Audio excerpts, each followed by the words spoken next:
Hey, what's happening, guys? Welcome to another Be the Ant preparedness video. Today, thought we'd talk about. We've talked about scavenging during a bug out, during a get home. Thought we'd talk today as far as scavenging post shtf. And it's like, well, why would we do that? We've already talked about the bug. I think it's going to be a little bit different. Okay. During the bug out or the get home,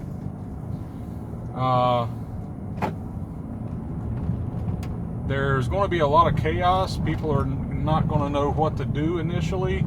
Like I said, you're going to have a ton of those people that are just kind of hanging out, waiting for the power to come home, and then you're going to have the people that just hanging out waiting for the government to come save them. Okay, so you're going to have, I believe, at the beginning of an event, you're going to have a period where, yeah, there's going to be crazy stuff going on, but not as bad as later on. So, and when I say post, what I'm talking about is 6 months after the event, a year after the event. My opinion is when an event happens, you're going to want to hunker down wherever that may be. If you got a bug out location, if you are just bugging in, if you're hunkering down at home, if you're already taken care of there, you're going to want to stay where you're at for an extended period of time, and not just, your quote-unquote bad guys, raiders. We talked about this in other videos. Just your normal everyday people. Like I said, I'm a lot more worried about them than I am your raiders, marauders, things of that nature. Not that I don't worry about them, but just for the fact of, what you're getting, okay? You guys understand what I'm saying? The whole thing is, you can always, always count on a liar to lie? Well, you can always count on a bad guy to be a bad guy, right? No, it's those families, refugees, things like that. Those are the ones that really concern me. I've talked about it before. People are only going to let their kids suffer, whatever that may be, food, shelter, clothing. They're only going to let their kids suffer for so long until they're going to go ahead and do what they have to do. So you're going to want to avoid as much of that as possible. So now we're talking about the scavenging after things. Once again, I hate to use the term calm down, but I guess that's the only way to really say it. After the initial events happened, you've got that period of just utter chaos for a while. And after a while, unfortunately, after your die off, whatever, you want to think about like that, your non-preppers that have gone bye-bye, people that haven't made it through a winter, things like that, to where, the population, unfortunately, is reduced at that point in time. And then you can start talking about going out and looking for things.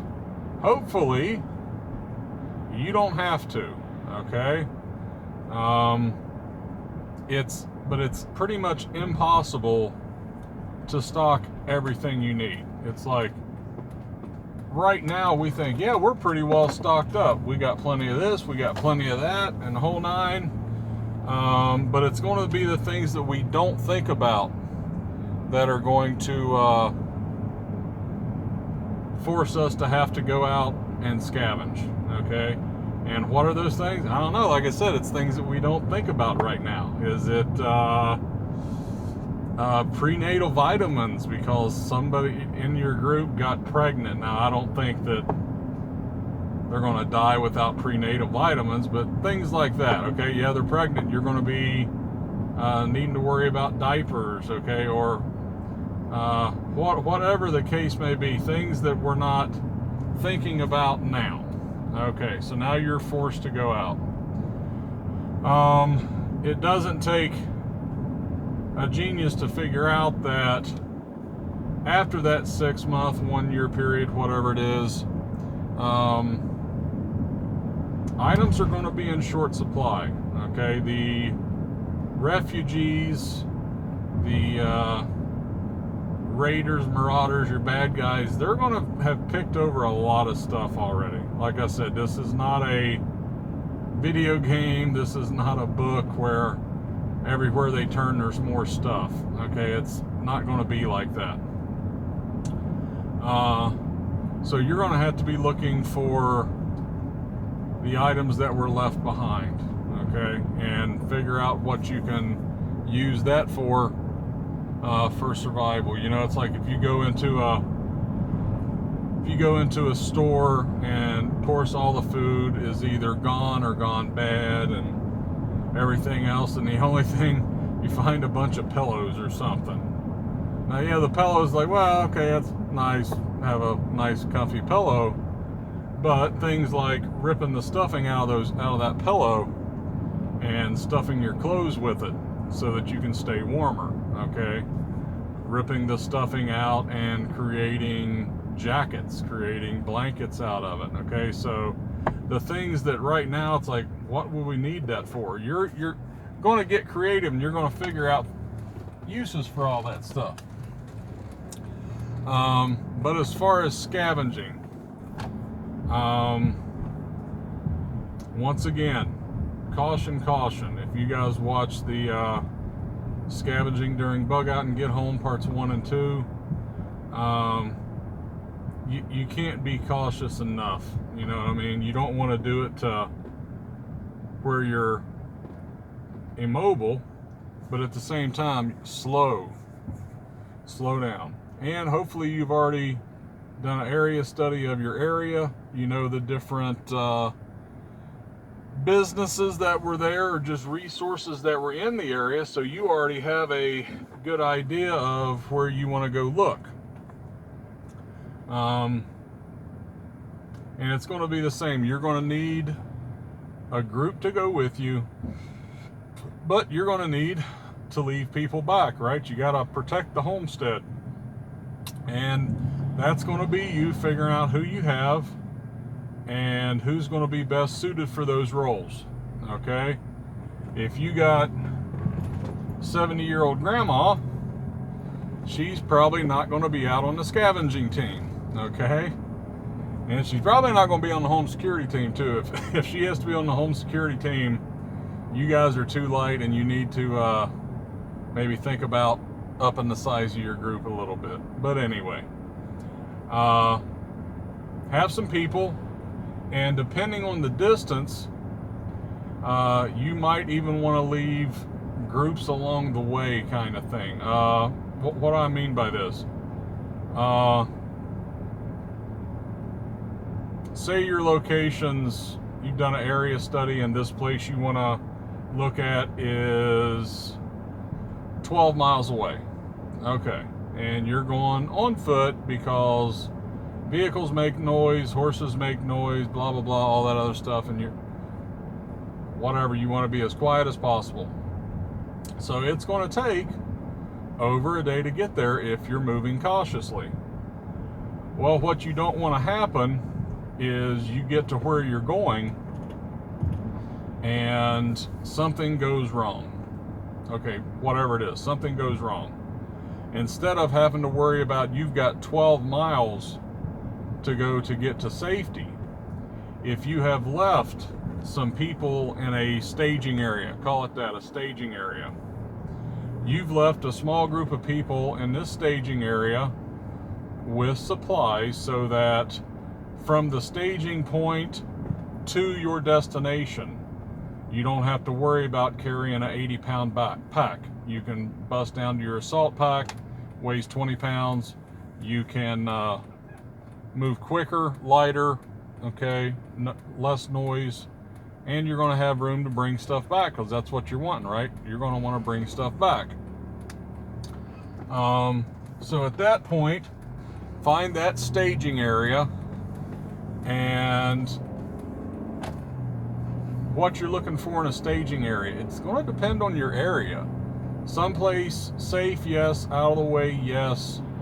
But at the same time, you don't want it to be impossible, just in case somebody's injured their leg while they're at the destination.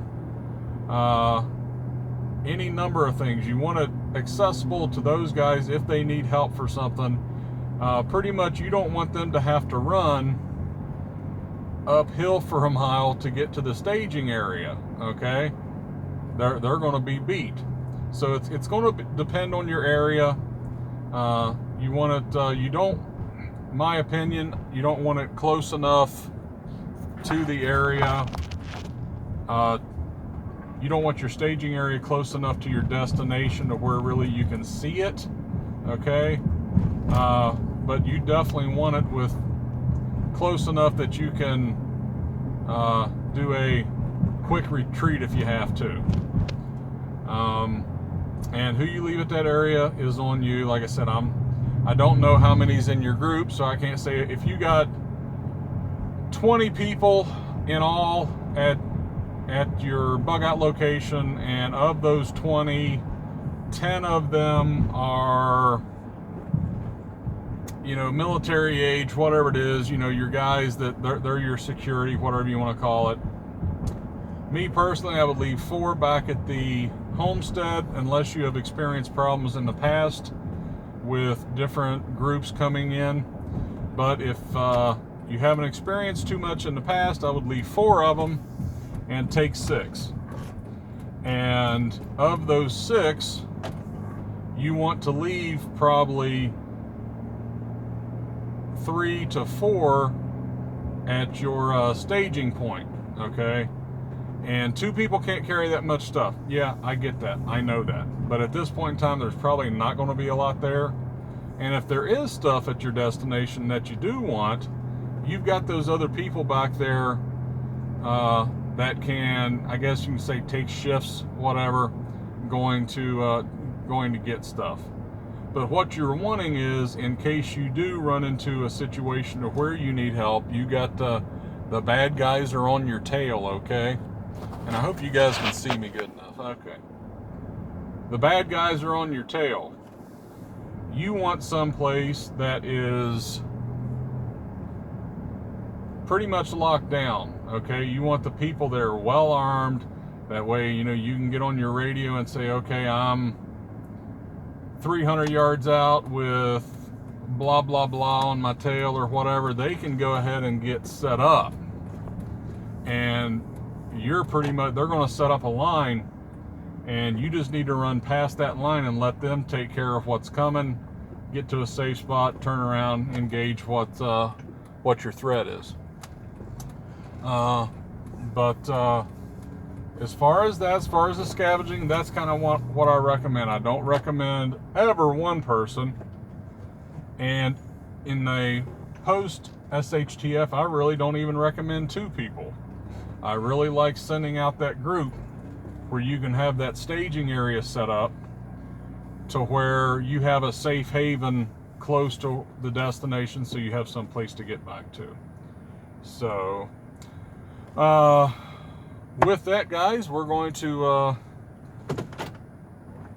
say adieu for the day. Like always, like, share, subscribe, blah, blah, blah, blah, blah, all that other good stuff. Absolutely share this. If you guys like video on here and you're on the Facebook, share it on your Facebook group, whatever it is. But with that, we will talk to you after a while. Bye.